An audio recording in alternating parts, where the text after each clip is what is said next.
So this was a puzzle from Ordinary Habit, which was a brand that I hadn't done before, but came in this beautiful box and a beautiful bag. Um, the one challenge with this puzzle was you can see from the image, a lot of the colors were actually pretty similar. And nothing really jumped out at me as I started to flip the pieces. So I decided to try to do the border first, which is what you're seeing me do with limited effectiveness.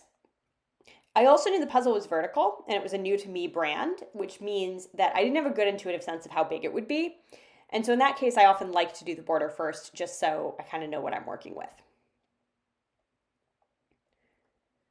So now I've started to do the border. It's going pretty slowly. So I'm starting to grab what I can see. So a couple of things you can kind of see in the picture that jump out. One is those red hills.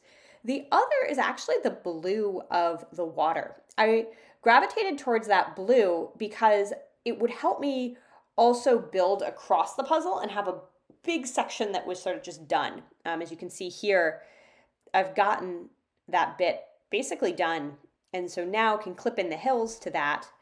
Now that I've gotten those, I'm starting to build some of the other hills and the large leaves, not leaves, for some of the trees.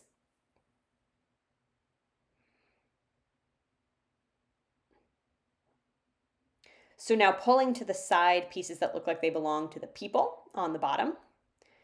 And I've managed to fit a lot of those chunks that I was building separately. I've actually managed to fit into the puzzle now.